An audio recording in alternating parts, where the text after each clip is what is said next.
Winter arrived in the San Miguel region of New Mexico earlier than usual.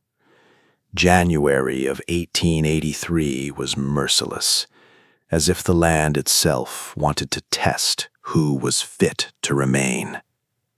Snow fell in thick layers across the plateau, erasing trails and blurring the boundaries between roads and pastures. The wind slammed against the walls of the isolated houses, a constant reminder that survival here was earned through stubbornness, not rights. Ethan Cole lived 2 miles from the nearest settlement. His ranch sat on the edge of a rocky plateau, where he tended cattle, raised his son, and carried the weight of silence left by his wife's passing. Samuel, his 7-year-old, had learned early to be quiet and late to smile. Ethan did not seek love. He sought necessity, a woman who could become part of the household, not from romance, but from need. He had written a single letter, dry and honest, promising nothing. It spoke of the cold, the child, the hard land, and the way work was valued more than words. The reply came that fall. Her name was Marion Rose. Her words were brief but firm. She did not fear labor. She expected no comfort or luxury. She simply sought a place where her presence could matter. By mid-January, when the stagecoach failed to arrive, Ethan understood what others still hoped to ignore. The winter had swallowed her journey somewhere along the snowed-in trails. The plateau seemed even more vast, emptier and colder than before, the silence pressing on him with the weight of foreboding.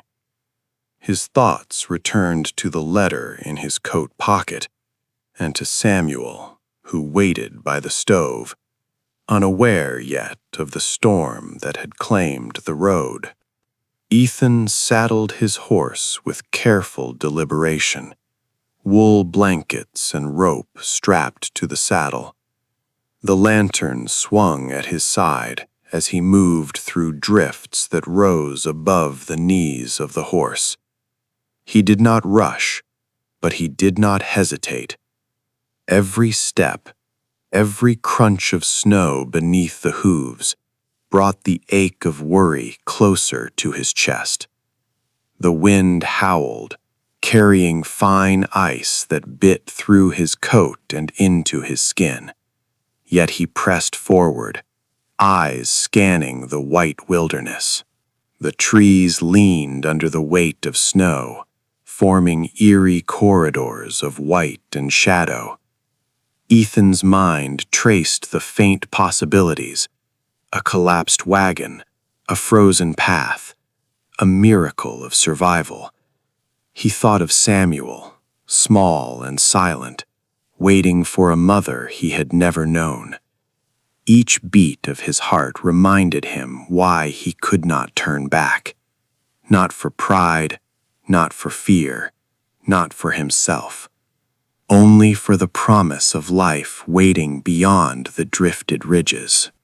Hours passed, the plateau stretching endlessly before him. Snow blurred distances, hiding hazards and signs alike. Yet, in the quiet, he noticed subtle details: a bent branch, a tuft of fabric caught on a thorn, the delicate impression of footprints half covered by fresh snowfall. Each clue was a whisper of hope, fragile as ice, but enough to drive him onward. Night began to fall, though the sun lingered pale against the horizon. The wind rose to a keening wail, carrying with it the scent of pine and the bite of frozen air. Ethan pulled his coat tighter, lantern casting flickering shadows across the unbroken snow. He pressed on, driven by the memory of a letter, a child's eyes, and the faint but unwavering certainty that she was out there, somewhere, fighting the cold, as he was fighting to reach her. By the time he stopped to rest, the sky had darkened to a deep indigo. He dismounted, brushing snow from Boulder's flanks, and checked the lantern's flame. It flickered, but held. He studied the surrounding plateau, knowing that sleep must wait. Tomorrow he would continue, tracking the faintest traces left by her passage. And all the while, the winds seemed to whisper the same promise that had fueled him since dawn. She had not been lost. Not yet. By the third day after the expected arrival in the settlement, word came of the overturned wagon on the old mountain pass. The place was perilous, exposed to relentless winds, with sheer drops and loose rocks scattered across the slopes. Whispers spoke of survivors who had scattered in all directions, each struggling to find help in the unforgiving expanse. Ethan did not wait for confirmations or gossip. He gathered his horse, packed provisions, and wrapped an old woolen blanket around himself. Before leaving, he lingered by the door, watching Samuel sleep beside the hearth, the boy's small chest rising and falling in quiet rhythm. There were no words between them, no promises made. Ethan simply understood that if he did not ride now, he could never return to the man he had been. The search began cautiously. The snow was deep and unyielding, erasing paths and masking tracks, leaving only the traces of the desperate, the stubborn, and the lucky. A shred of cloth frozen to a thorn bush caught his eye, the color faint but familiar. A broken pin, caught in the drift, glimmered briefly in the low sun. Darkened patches of blood stained the snow, almost invisible beneath a new layer of frost. Each sign led him forward, a fragile breadcrumb trail carved by someone clinging to life with all the strength they had left. Hours passed in silence, broken only by the wind whipping across the plateau and the soft crunch of Boulder's hooves. Ethan's eyes scanned every drift, every shadow cast by rock and tree, searching for the subtle disturbances the storm could not hide. His breath came in clouds, his hands raw against the cold rains. Yet he pressed onward, following the faintest impressions, each a testament to survival. Late in the second day of tracking, he found her.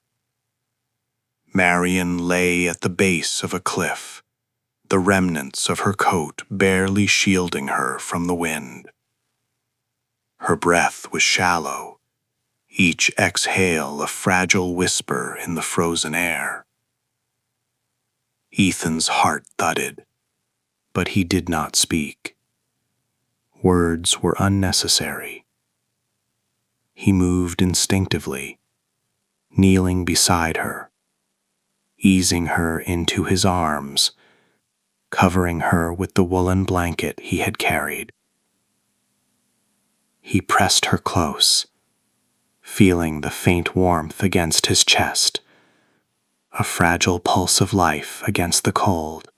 He worked carefully, avoiding unnecessary movement, as if every motion could slip life away from her. Ethan adjusted the blanket, wrapping her limbs, shielding her face from the icy wind. He mounted Boulder with precision, his burden delicate, yet unyielding, and began the slow journey back toward the plateau, where the remnants of warmth and fire still lingered. The path was treacherous, drifts hiding holes and rocks, but Ethan navigated with the practiced steadiness of a man accustomed to reading the land as if it were scripture. The sun dipped low, casting long shadows across the snow, but Ethan did not waver. Every step was measured, every pause intentional, ensuring she remained secure and breathing. The wind howled through the canyon below, carrying ice and dust, yet the presence of life beneath his coat steadied him against exhaustion and cold. Each movement toward the distant flicker of light, toward the hope of warmth and fire, was an affirmation that she had survived, that her struggle had not been in vain. By nightfall, the edge of the plateau appeared. The faint glow of a cabin flickered against the white expanse, promising shelter. Ethan dismounted, and the fragile rhythm of life returned to her chest. Ethan remained beside her through the long hours of darkness, adjusting the fire, replacing blankets, keeping watch. Every creak of the cabin, every gust that rattled the roof, he met with vigilance.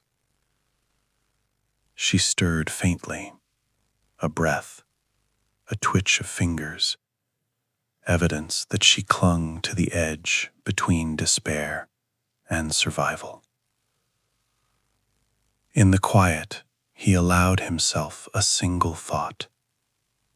She was alive, and the path ahead, however perilous, had already begun.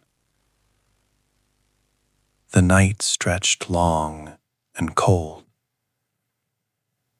but for the first time in days, hope had a shape, and it lay pressed against his chest, beneath layers of wool, snow, and unwavering determination. Marion awoke in his home. The fire burned low but steady, casting a warm, flickering glow across the room. At first, she did not recognize where she was. Her body ached, as if it had been taken apart and carefully stitched back together. Ethan moved around her without questions, bringing water, changing dressings, stacking wood, performing every task with the quiet certainty of someone who had lived alone for too long. Samuel watched from the corner, keeping his distance, yet never leaving. For the first time in years, someone breathed in the house who did not move like a shadow, someone whose presence filled the empty spaces with a rhythm unfamiliar but not unwelcome. Marion recovered slowly. Her strength returned in increments, each day bringing small victories of movement and endurance.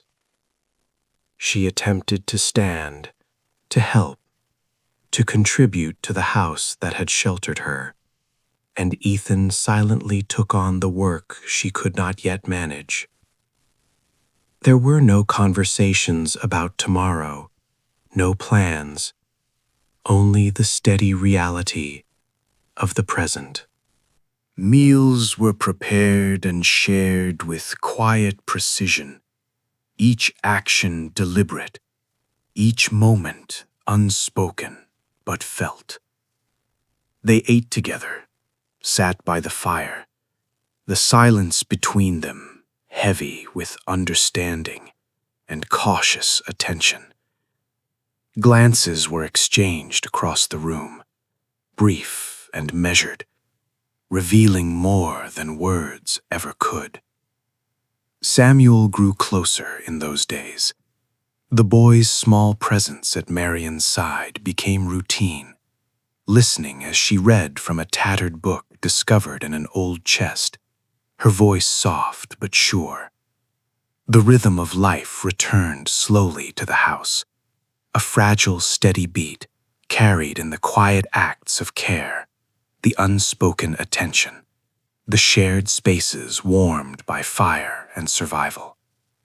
Ethan watched them both with a protective calm, his movements careful, precise, keeping the household running smoothly while allowing Marian to regain strength without interference. The house, once only a refuge for a man and his grief, began to feel alive again, shaped by the presence of someone who had entered uninvited by circumstance, but not by fate, and by the boy whose trust and curiosity began to bridge the spaces between them. Days passed in this rhythm: preparation, tending, recovery, and quiet observation.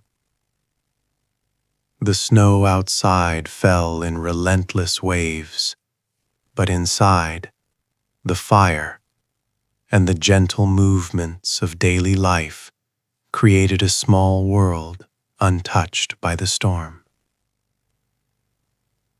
Marian learned the patterns of the house, the small routines that had kept Ethan and Samuel alive through the long winters, and she filled them with her own presence, subtle yet undeniable. Each day, the bond between them grew, not through words, but through gestures, through the careful sharing of space and effort. Samuel began to lean into her presence, seeking her warmth, her guidance, the sound of her voice in the pages of the old book.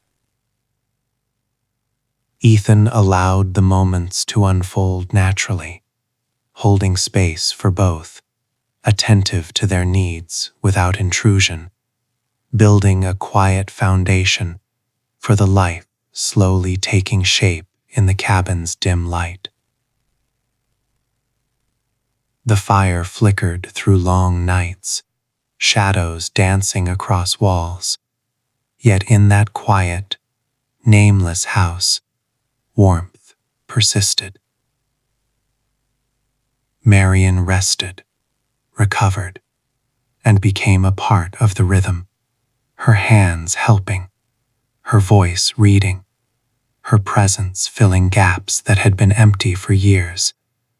And in the silence, the unspoken understanding formed that this house, this fragile sanctuary, was no longer only his.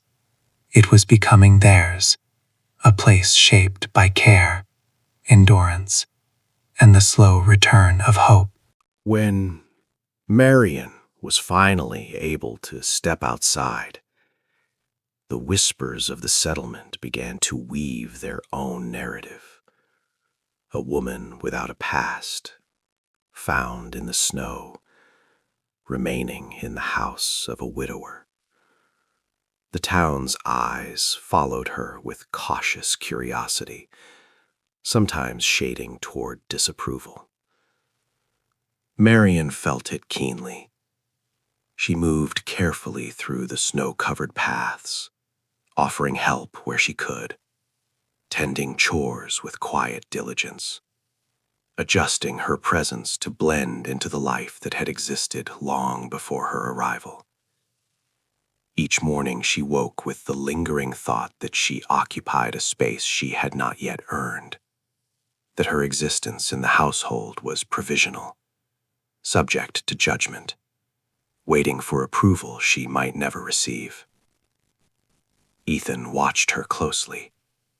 He noticed the tension in her shoulders, the quick, tentative gestures, the way she paused before every action.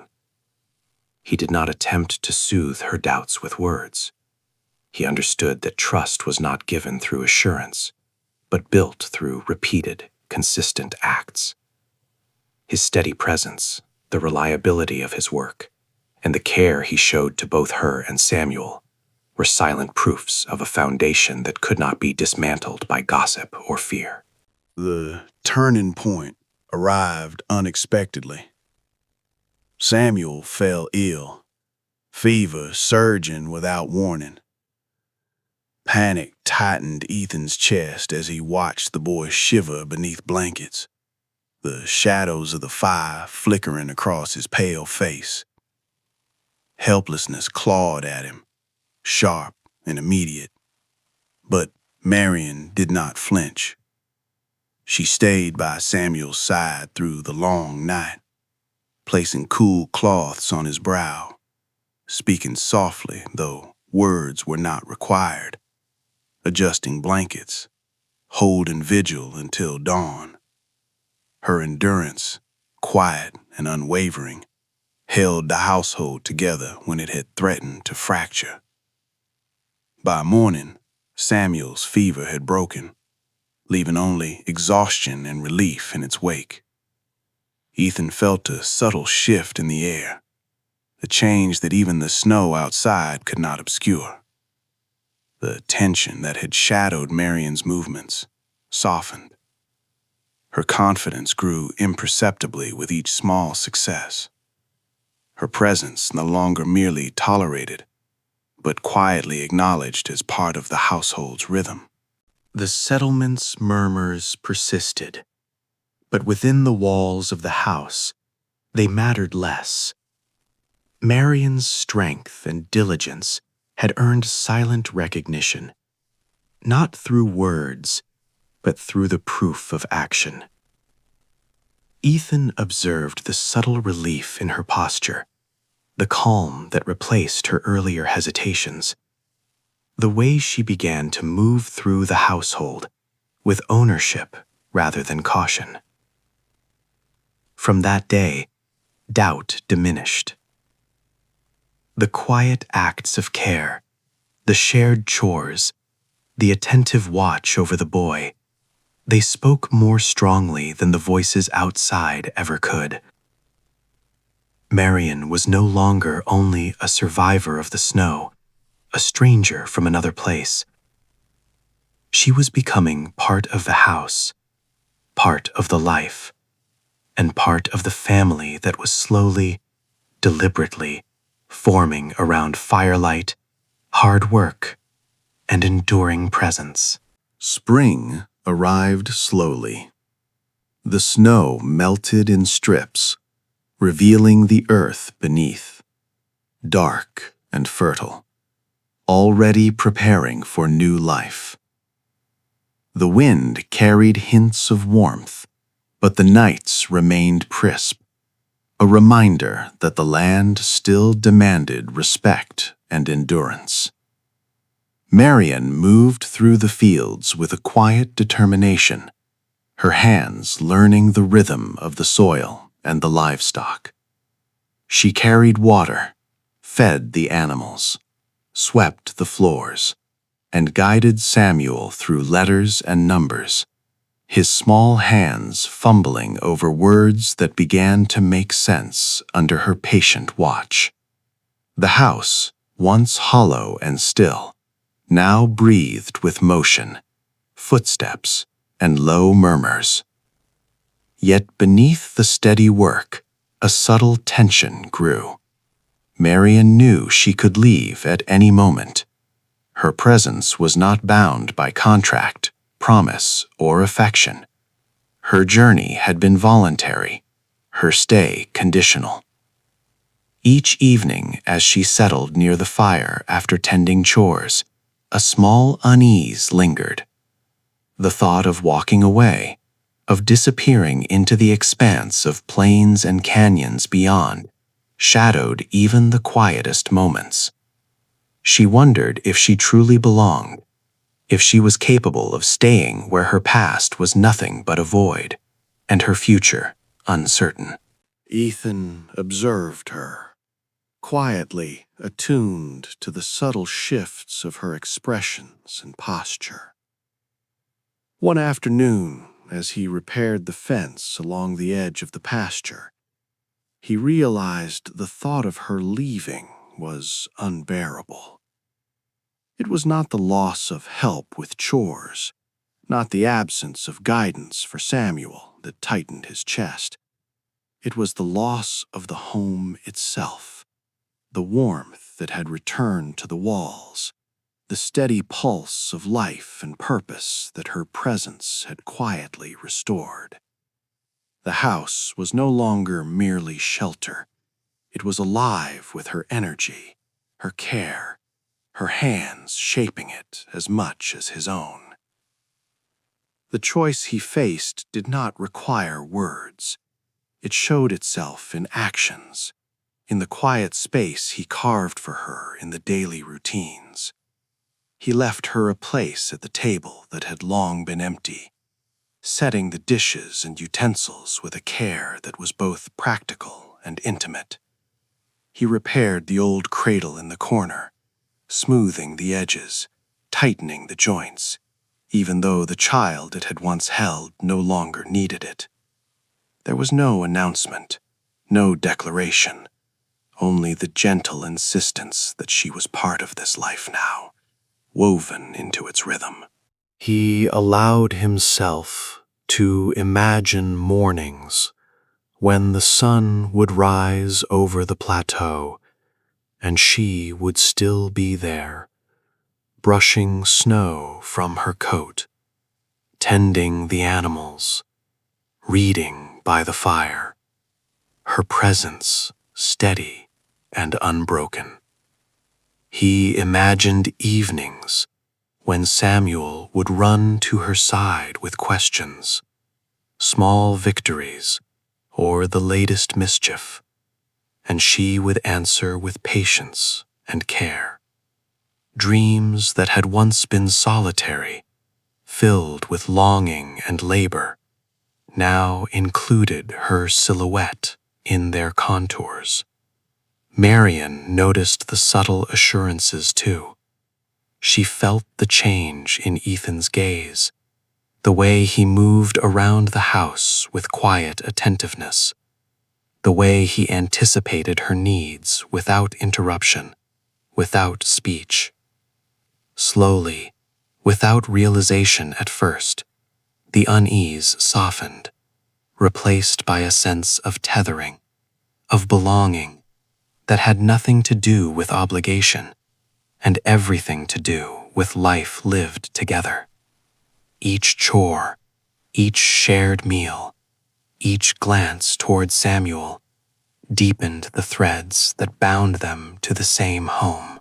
By the time the first shoots of green had fully emerged from the thawed earth, the decision was no longer a question. The house, the fields, the small routines of morning and night had quietly declared it. Marian would remain, not because she was forced, not because she was persuaded, but because she belonged. And Ethan, for the first time in years, allowed himself to consider the fullness of what that meant. Imagining a future not just survived, but shared, with warmth, trust, and the possibility of family yet to grow. Summer arrived slowly over the plateau, bringing warmth that softened the edges of the rugged land. The air was heavy with the scent of sage and sun-baked earth, and the light stretched long across the pastures where cattle grazed in steady rhythm. Marian moved through the house with a quiet purpose, her hands tending chores, her eyes scanning the horizon, and her thoughts carrying a secret that had grown quietly, imperceptibly, beneath her ribs. The knowledge settled over her like the afternoon sun, heavy but comforting, a truth that could no longer be contained in silence. One evening, as the fire burned low and the day's work settled into stillness, she shared the secret with Ethan. She did not speak in certainty, but in soft conviction. The words hung between them, fragile yet undeniable. Ethan did not need to respond with speech. He moved closer, placing a steady hand over her abdomen, and the gesture carried everything that words could not: acceptance, protection, a promise that whatever was to come would be met together without hesitation. The air in the cabin seemed to shift, lighter and more solid at once, charged with the quiet gravity of new life. Samuel noticed changes in the days that followed. He sensed the shift in the rhythm of the house, the way his father and Marion moved around each other with careful consideration, the way laughter and quiet conversations filled the spaces where only silence had lived before. When he learned of the coming child, he accepted it simply, without fanfare or astonishment. It was right, he understood, the natural continuation of what had begun with trust, care, and survival. The boy's calm reinforced the new equilibrium of the home, and each day they moved through the routine with an ease that had once been unimaginable. They did not leave the plateau, the land that had tested them in winter, that had buried them in snow and wind, now bore witness to their choice to stay. They remained in the house where the walls had absorbed fear and hope alike, where every room carried the echoes of healing and quiet determination.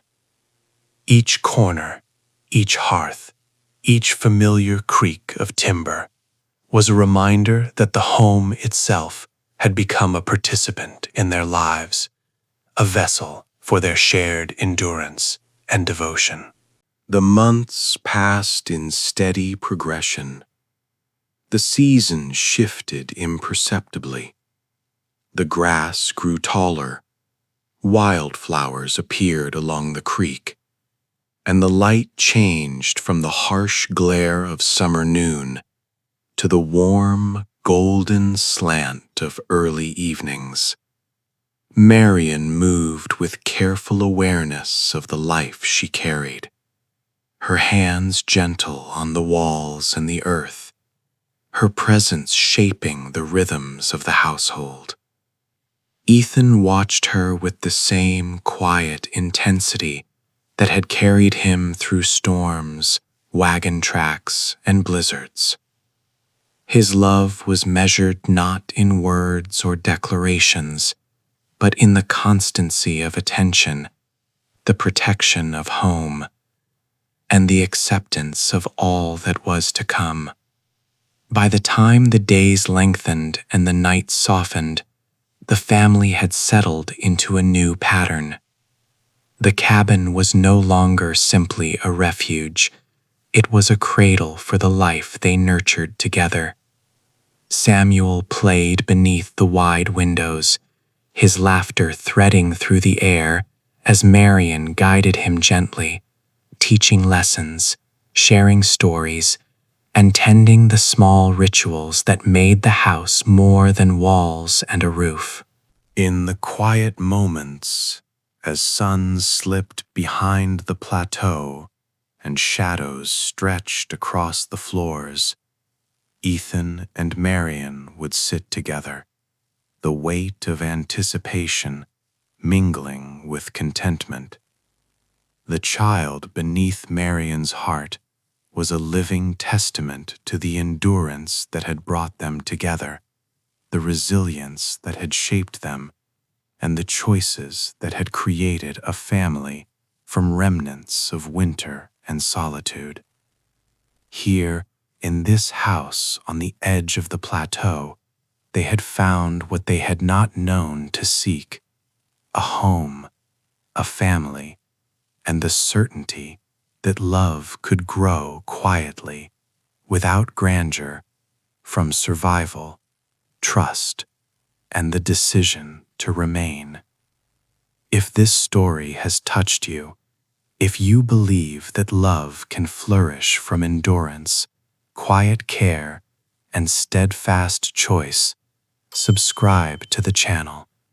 Ahead lie more tales of people discovering each other in the spaces where hope once seemed lost, and hearts learn to find home amidst the wilderness.